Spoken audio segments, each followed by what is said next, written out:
I think it's safe to say that 2D Sonic is in a pretty good place right now. Superstars, while ever so imperfect, is a solid platformer with some fresh ideas to a now 30-year-old foundation, and I don't think much needs to be said about Sonic Mania. With these two games now readily available, that leaves Sonic's past modern 2D entries in this awkward middle child spot. They sure ain't classics, but they're also not current. Nevertheless, Sonic the Hedgehog 4 Episode 1 and 2 are now 14 and 12 years old respectively, and I'm here to see if they still hold any value to me other than the fact that I was literally 9 years old when the former was released. The WiiWare era saw a very wide range of visual styles, imposed primarily by not just the system's own limitations, but also Nintendo's strict file size limits. Episode 1 fashions itself more after Donkey Kong Country than anything else, with pre-rendered sprites making up the environments while Sonic and most interactables actually being rendered in by the hardware itself. To give Dimps credit, this approach practically guaranteed a solid 60 FPS on console and respectable performance on portable devices of the time. Yes, I am aware of the whole Sonic the Portable thing, but as far as I'm concerned, this is a console experience, specifically the 360 version. I can't really say I dislike Episode 1's mix of real-time and pre-rendering as much as most. In fact, it wasn't until looking into it that I even realized that was the case. Regardless of rendering method, this game looks fine, with some nice lighting in certain stages and very fluid animation on both Sonic and the Badniks. Whether or not Sonic's animations are good on their own is irrelevant to me. When played one after another,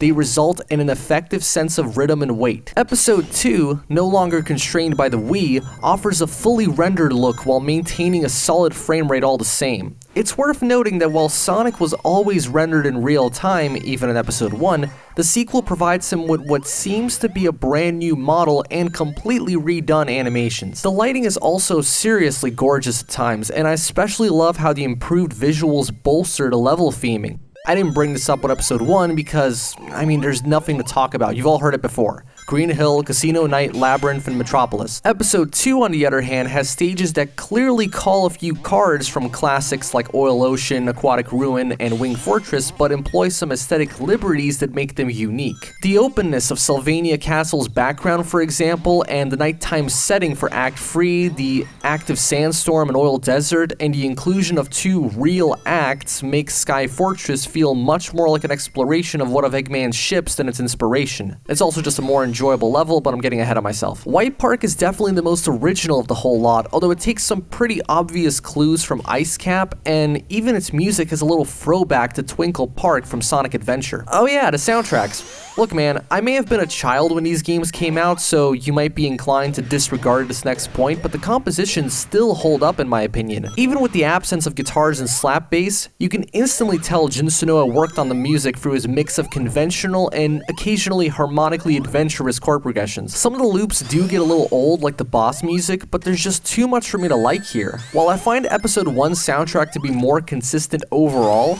Episode 2 has some serious standouts. Sylvania Castle Free, all of White Park, including Metal Sonic's theme, Oil Desert 1, Sky Fortress Act 2, and I can keep going.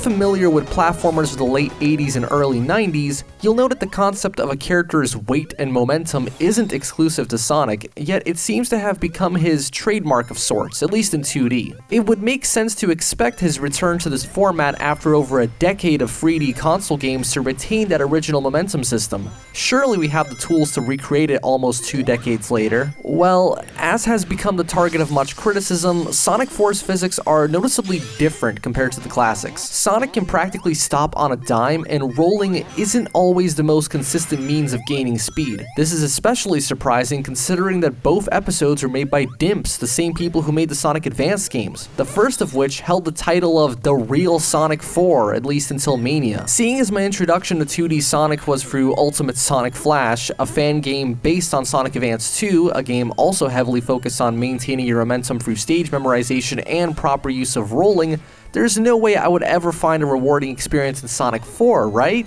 Well, no. I find both episodes of Sonic 4 to be highly replayable, satisfying, and have a more classic arcade platformer feel than even the originals that inspired it. Yes, the way Sonic controls is different from the classics. There's less of an emphasis on rolling at the right time and more of a focus on well-timed air dashes to quickly get your speed up. Stage memorization is still a factor, as knowing when to air dash in which direction or even knowing in advance where an enemy will be so you can homing attack it allows for fast and skillful runs. I think this commitment to a particular game flow is what makes Sonic 4's stages more consistently fun and addicting to replay than classic Sonic stages in Generations, for example, or even some of modern Sonic's 2D only missions. It's clear to me that, aside from the aesthetics for the first episode, Dimps weren't interested in just creating a level pack for Sonic 3 and Knuckles, but instead creating a middle ground between the more calculated approach of the classics and the speed of the Rush games. And seeing as I have more playtime in these two episodes than any of the classics or Rush games, although ultimately I've played Mania the most, I say they did just that. Obviously, the new physics model wouldn't make sense in stages ripped straight from the original 4 games, so naturally, the level design philosophy of Sonic 4 is quite different as well. Stage layouts follow a similar formula to the old games. Fast part, followed by a slower part, and then another fast part as a reward, but I feel that even the platforming sections can have a bit of extra speed to them. Fast reaction times are rewarded as always, but a player's curiosity, while not as sought after like before, is still acknowledged with plenty of extra ring monitors and extra lives. I will admit some stages do fall into the gimmick category more than I would like. Some are more subtle about it than others, but Episode 1 really likes to dedicate an entire level to a single one-time mechanic. This doesn't make any level unbearable or anything, but I feel that Episode 2 did a better job mixing in new elements into its gameplay without creating a whole new game out of it. Although I still don't like Sky Fortress Act 1. It's more exciting than Sky Chase, but it sure makes me glad Xenia lets me speed the game up with the plus key on my numpad. If you're waiting for me to complain about this, well, I won't, because it's not really something I have a problem with. I don't really see these sorts of design cues as any different to when the classic games want you to hold right to get through a few loop-de-loops or something. I guess the sound can get a bit grating, and there are times I wish I could backtrack a little more without having to jump over the dash pads, but I never found these automated sections overstaying their welcome. When it comes to level design in Sonic games, I can't say my standards are of the highest order. Honestly, if someone were to make the argument that Sonic 4's level design is better than Mania's, while I would probably disagree, I wouldn't be able to pinpoint why.